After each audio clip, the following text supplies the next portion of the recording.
Morning again, everybody. Sorry, this is my second attempt. I had an important call I had to come in while I was doing my previous morning drive video, which was entitled something about asking the ghosts of Gettysburg when the weather will end. This one is called A Cold November Rain. Covers us as we drive into Gettysburg in May. It is, oh man, I'll tell you something, folks. Being a homeowner is for the birds. I'll tell you. To the younger people that are all upset at the boomers for destroying the country and making it so that you guys can't afford to buy homes or anything like that. Listen, I feel your pain. I don't disagree with you, but listen to this. You're better off. You're better off. You might as well, here's what you do instead. Let's figure out what you would be able to afford for a home, okay? And then figure out what the mortgage would be, and you got to include, the property taxes and the insurance and all that stuff. So figure that out. Then set that money aside every month, and then throw in another, let's just say $2,000 on top of that every other month. Okay, take that money, go to the bank, put it in a bank account, cash it out every, let's say, other month. Okay, cash the total amount out. Bring it home and put it in your fireplace and set fire to it. If you don't have a fireplace, get a fire pit in the back and set fire to it. Because that's basically what you're doing. Now somebody say, oh, no. You're improving, it's an investment in your future and everything like that. I'm going to be 47 in a few weeks. I have no future, okay? The retirement is creeping down my neck. It's barely 20 years away, and that goes by like a fart in the wind. There is no, I'm going to work till I die is basically what I'm saying. And, man, I miss renting. Oh my God, do I miss renting. I love the house. It's a cool house. But the previous owners neglected that thing in ways that are not obvious. And, by the way, our home inspector didn't even look at. So that's fun. Yes, that is fun. Good morning, Peter. Hello, Francis. Sorry for the blurry thing there. Let me see if I can get it better. There we go. It's trying to focus on the sky. Nope, I guess that doesn't make it any better at all. There. All right, whatever. Hello, Peter, Francis, Jean, Fraser, Grant. Hello. Hello to you all.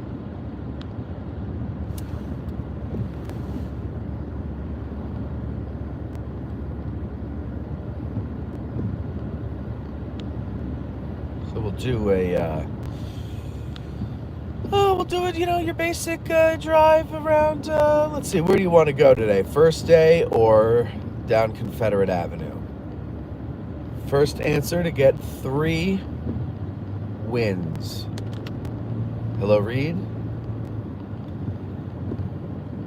Hello, Frederick. Hello, James. Good morning, Matt. Home inspection is a joke. They never find anything. Yeah, well, and our guy, I went around with him. Now, I don't know what I'm looking at most of the time, right?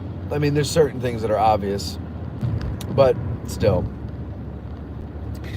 For me to go and look at a roof, for example, and say, that's a bad roof, it literally has to have holes in it. Like, I need to be able to see through to the other side or something like that. I'm not particularly keen there. All right, we have a Confederate. It looks like Confederate's going to win because we're running out of time anyway, because this would have been the first day. So we're going down Confederate Avenue. And since Manassas was a Confederate victory, I'm going to count Grant as having voted for Confederate. So that's where we're going. Anyway, I went around with him, and, he went on the roof and he pointed out a couple of things. But the sense of urgent, the contractor that came by said, if I were your inspector, when I went up on the roof and I saw that, I would have told you to tell your agent to go back to the seller and say, you either need to fix this or you need to lob a whole bunch of money off the sale price because we're going to have to.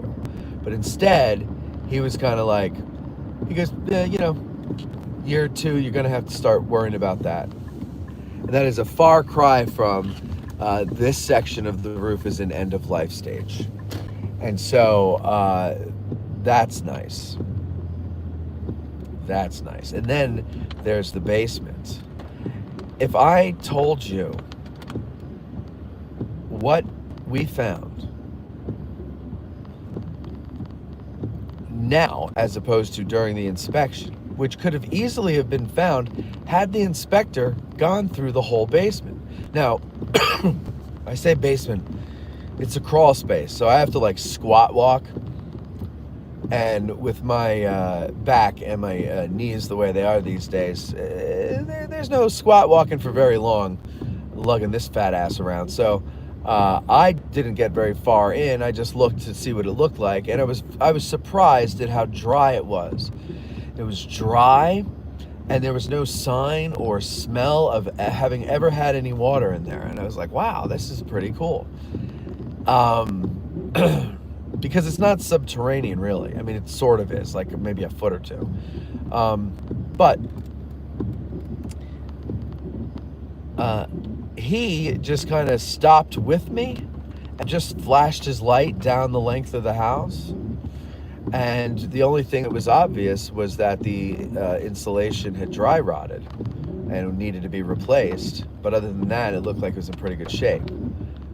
Well, he should have gone down to the end, because he would have discovered, ladies and gentlemen, that they never connected the bath and shower drains to the pipe going out of the house. So guess what happens every time you take a bath or a shower since October?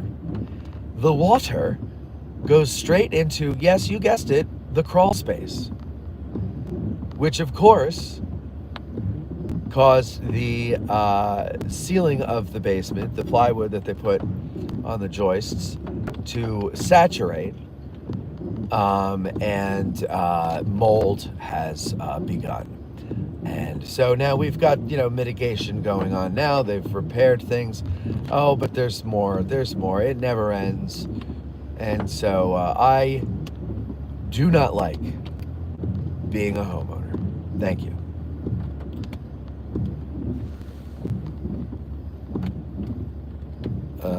Peter says, I think you need a monitor for live Ask a Guide. A guy like 6Q, what was up with that guy that kept putting in his 2 cents? You're talking about the guy that was obsessed with Mike using notes? I don't know. Look, here's the thing. It takes all kinds, right? It takes all kinds. And, some people can block. Like Gary loves to say that he just blocks. And Gary's got hundreds of thousands of followers and a lot of interaction and a lot of people who love him. I can't afford to lose anyone. So I'm not blocking people unless they're obscene or racist or all that crap that people can't stand. I will block them. But if it's somebody who's just got who's a one-trick pony and look, we don't know what that person might be dealing with as far as maybe he's got a condition, and he hones in on one thing and keeps drilling away at it. I did see that he said something about why don't you do a show about reenacting? I asked you to do one years ago, but crickets. And he didn't pay a super chat, so I didn't respond to it, but I wanted to. And the answer to that is, unless I'm talking to the Liberty Rifles, I find reenacting and living history to be kind of boring. And I don't mean to insult people who do it, but there is a difference between how the Liberty Rifles do things and how everybody else does things. Again, I'm not insulting you. I don't do it. I don't know what goes into it. I do know that the amount of work that goes into what the Liberty Rifles do is something remarkable and to be commended, and it's impressive. And that is something I would do a show about, because I find it interesting how you get that many people to really like come together around an idea that is going to cost them probably more money than the average reenactor or historian will spend on the hobby.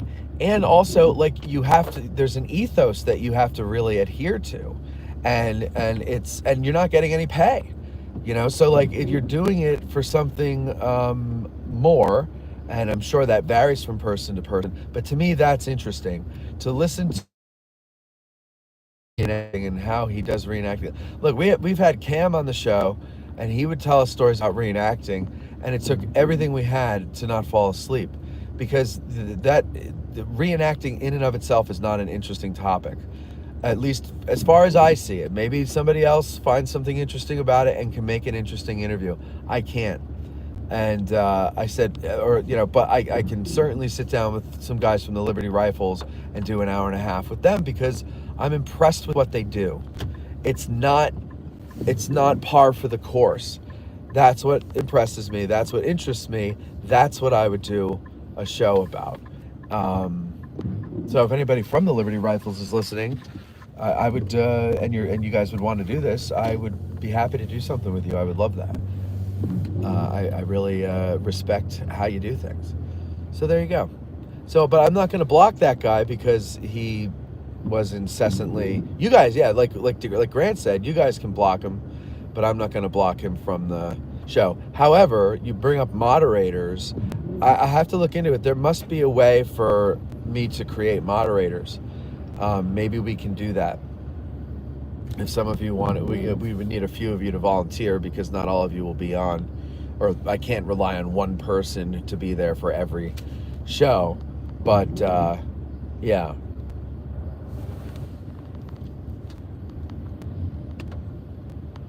Gene says, that guy in the comments was so obnoxious. Well, my whole thing is like, I didn't see everything he said, but some of the things that I caught were, he's using notes. I could do that. Let me be a guide.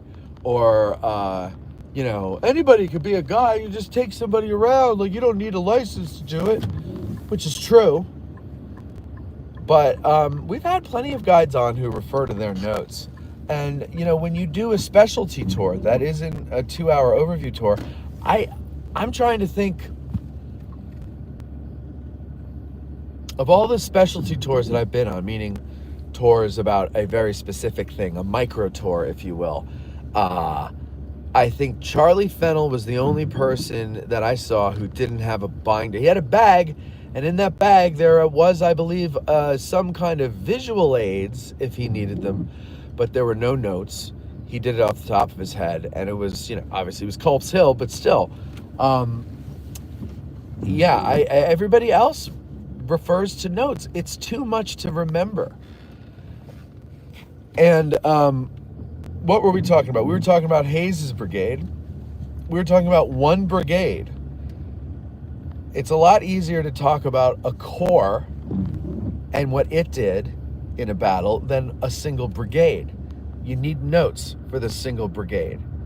And so that's not abnormal at all for a guy to have notes doing the show. It's completely normal.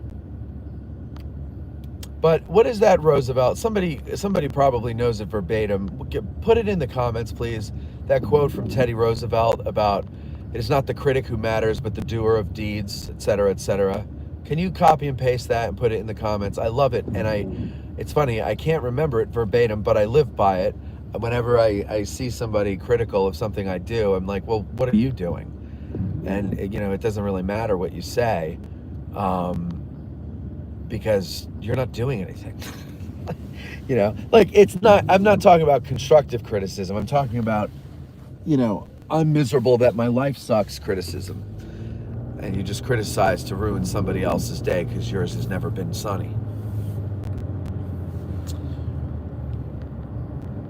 Good morning, Michael. Good morning, Jeffrey. Grant says, Peter is right. Eventually, as the channel is getting bigger, there will need to be moderation in the chat like a lot of channels do.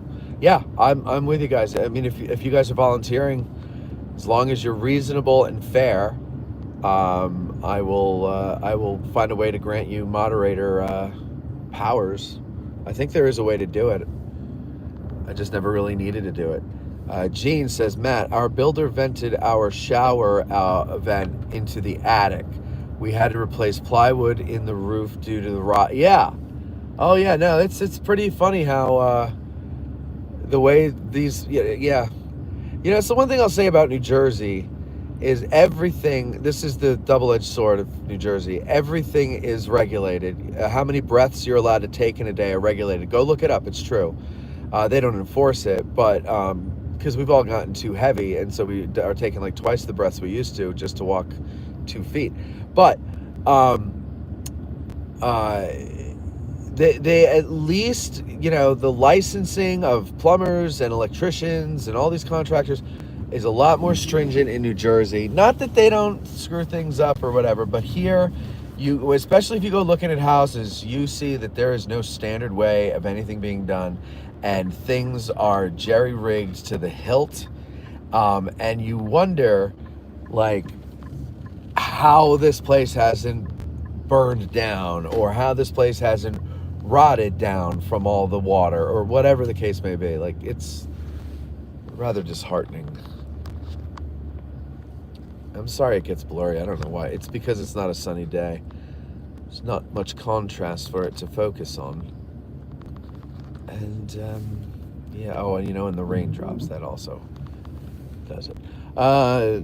Hey now, Matt, I'm offended. LOL. What are we talking about? The reenacting? You're not offended, Paul. You know what I'm saying. You get it. Matt says, can we check out the Lake Crawford Swim Club and Beaver Sanctuary? You know what? I will go down there for you, but we are going to lose signal. So let me get a substantial amount of Battlefield in for you guys. So then that way, when I go down there and lose signal, you'll at least have had your fill. We'll go to Culp's Hill, and then we'll loop down to Lake Crawford, and we'll see how the swim club is doing. Don't forget, when you bring your boat there, you have to check in with the Lake Crawford Harbor Master, and then you can go. And you must have a valid Pennsylvania state boating license. Let's see. Jeff says, sorry for your house woes. Owning a home is such a joy. Maybe the snake has been sitting in the crawl space pool you've created. No, but there were some mice they found because some of the insulation had, saturated and fallen to the floor, and they had to kill some mice down there. So obviously the snake has either ate his fill or left the building, which I doubt. The snake doesn't bother me. Mice bother me because they're dirty. Mice and rats, diseases, gross. Snakes, as long as they're not poisonous, they actually kind of serve a purpose. So do outdoor cats. Oh, God. Oh, and that's the other thing. There's this, okay, so here's the backstory, and then I'll bring you up to now. Apparently, the lady who built our house lived in it until about 3 or 4 years ago when she croaked. And she had basically a colony of cats that lived around the house. I don't know if they lived in the house, but they certainly lived around the house. And they, she would feed them, and that is, of course, what kept them around. And she died, and for some freaking reason, our neighbors picked up the banner to start feeding them, so they leave food on their front porch.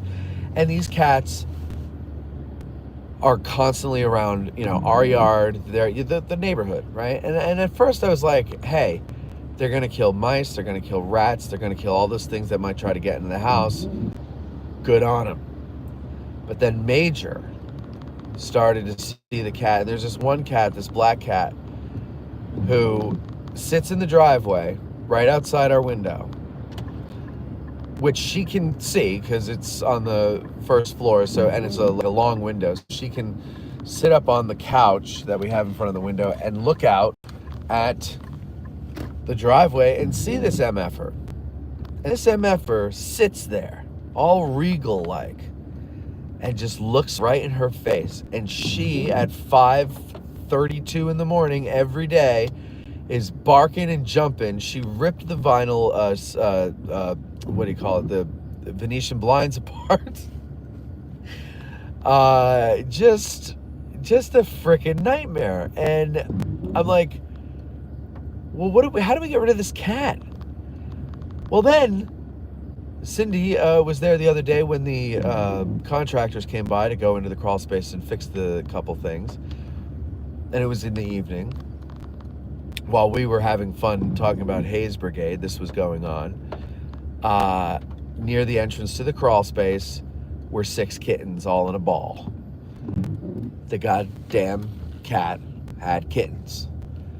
And we're like, okay, this has got to stop.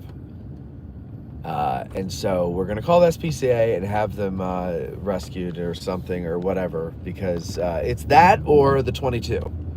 Because they're starting to get on my nerves. They're literally causing my dog to destroy the inside of the house. I mean, it's blinds. We can just get other ones, but it's annoying. Mucho annoying. Peter says there is a huge difference between a reenactor versus living history. I know. But there's also a huge difference between the Liberty Rifles and everybody else, regardless of what you call yourself. Liberty Rifles is an amazing group, says Paul. Babber says hi. Thanks for the live stream, sir, says Semper Fi. Semper Fi, good to see you again. I haven't seen you for a while. Peter says, catch them doing the Irish Bridge at Gettysburg this year. Oh, Brigade, yes. I will be catching them. The vibe I got from that guy was, I've been reenacting for 40 years and I'm the smartest guy in the room here, blah, blah, blah. Yeah. So was he talking about reenacting? I didn't see much of that. I just saw the problem with the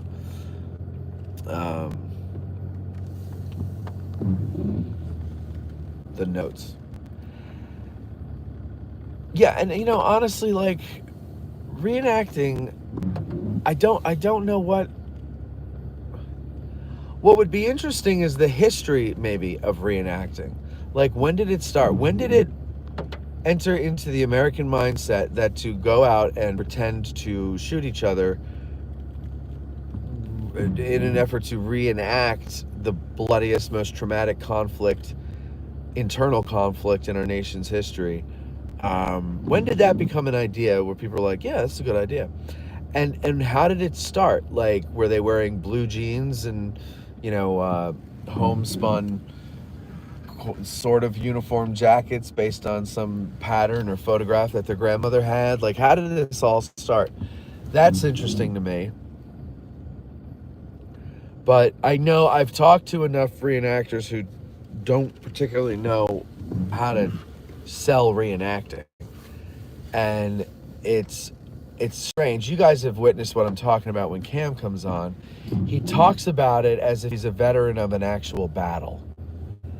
And to me, that's like 2 WWE wrestlers talking about, you know, the moment I knew I lost the match. The moment you knew you lost the match was before the match, because it's all scripted.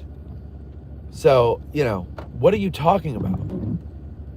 You knew you were going to lose. And it's the same thing. And so, you know, but what I can tell, I've spoken to a few guys in the Liberty Rifles. They're sharp. They're sharp guys. And based on the events that I've seen them at and the detail that they put into it, I know that these people are able to speak and be interesting. Someone among them is. Not every single one, I'm sure. So, I don't know. That's what I would, that's, to my extent, we're talking about the hobby. That's my extent of interest, is talking to them. I so wanted to comment to him, what do you want, a medal? You know what? I wish you guys would more often. You know, we don't necessarily need a moderator if we have a nucleus of regular commenters who can act like white blood cells when a bacteria gets in the blood or something. Like, you don't be an asshole, but, just be firm. Like, yeah, that doesn't fly here. Join us in our conversation, or GTFO. But we're not going to do that.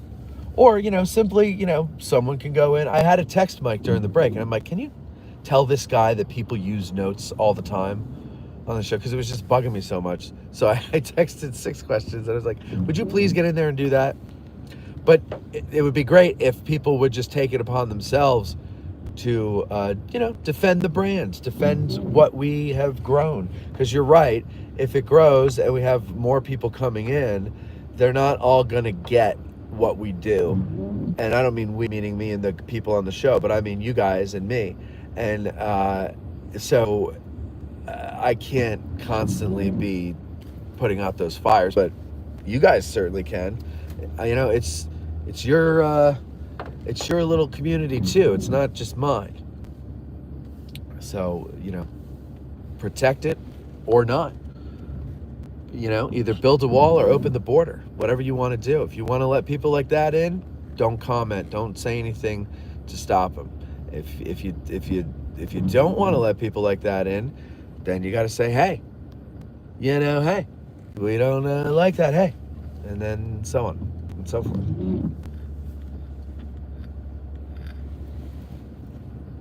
Anytime did a presentation, it was often outline and notes. Yeah.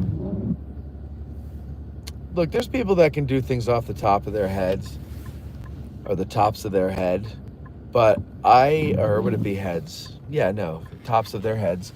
But I don't think any less of a person if they have to refer to their notes. You go to a concert to watch a classical pianist. A lot of times they've got the paper right in front of them. They're reading it's like, how many times have you rehearsed this? You can't play that from memory? So what? You got the notes. You're still doing something I can't do. And that's my point. As Mike pointed out at the beginning of that show, I can't be a guide. So Mike is still doing something that I cannot do. And I don't care if he uses notes.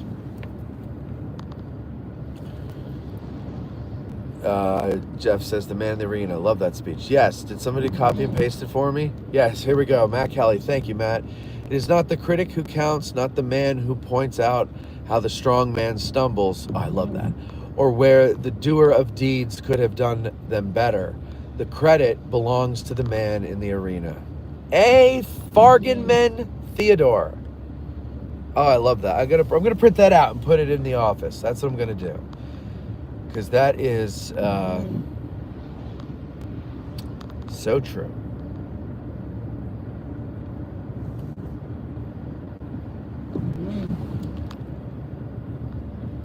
Okay, let's see. Jeff says, love all the shows this week. Is there a schedule of them that can be seen to make sure I carve out time to watch? Maybe there is one that I'm just not seeing. There is not. I mean, there's no reason there couldn't be. There's no legitimate reason there couldn't be, aside from the fact that I really don't want to have to do one more thing. But it's not a bad idea.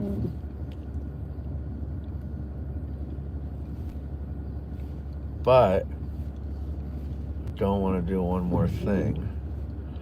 You know how much effort it took for me to force myself to schedule on YouTube and the Hayes Brigade show, and then the upcoming Sickles episode with Jim Hessler. But it was such a big to-do for me to do that. That's what we call a...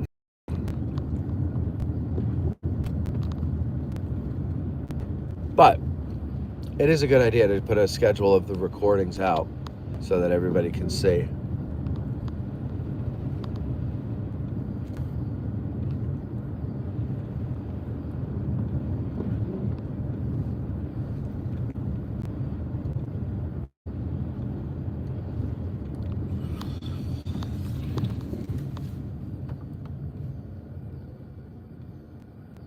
Grant says that kind of braggart would freeze up on camera. Oh, that is another great point.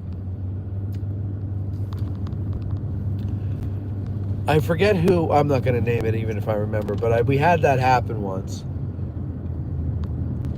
Where someone was, oh, come on, I want to do this and everything. And then once we got there, they completely choked. I never put it out. Because it's just horrendous. And I don't want to embarrass the guy. And he kept going, hey, when's my episode coming out? And I just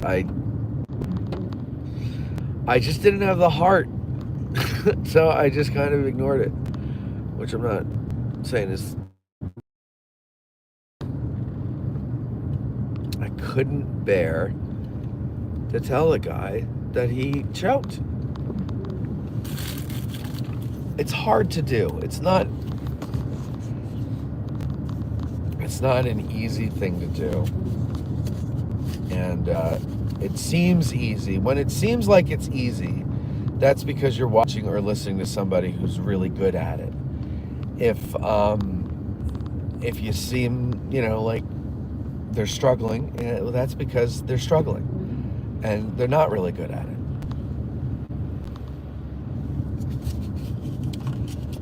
And, when they choke, they just choke. I always start a tour with, I swear I'm dyslexic. Hold on. Peter says, my house is like putting Band-Aids on bullet wounds. Yeah, well, I'm afraid it's going to get to that. We are looking at we might as well have just built our own house. I think when it's all said and done, the amount of work that we're going to have. No, you know what we could have done with it? We probably could have built a complex of tiny houses for that much money that we're going to have to spend. I think we're going to have to, I don't know. I have no idea what we're going to have to do, but we're going to have to do something. A stranger is me? Okay, can't believe how overgrown this place is. Oh, yes. Yes. The funny thing about that is they say there's no money, they say there's no staff, yet it all started after the Inflation Reduction Act when they got money. But they got money, I think, really to let everything go back to nature. All those trees used to be prime farmland. Yep. Yeah, well, they can be again someday. BKW says, good morning. Rained here in Chicago since Tuesday, still cloudy and drizzling this morning as I walk my dog. It is 9:53 on WFAK Fake Radio. Peter says, I picture the harbor master like Popeye's father. Popeye movie with Robin Williams. God, reenacting started before America. No, I know it did. It's like the Romans did it and stuff. But like, to me, it's and again, I don't mean to offend anybody who does it, because I know you guys have a different reason for doing it.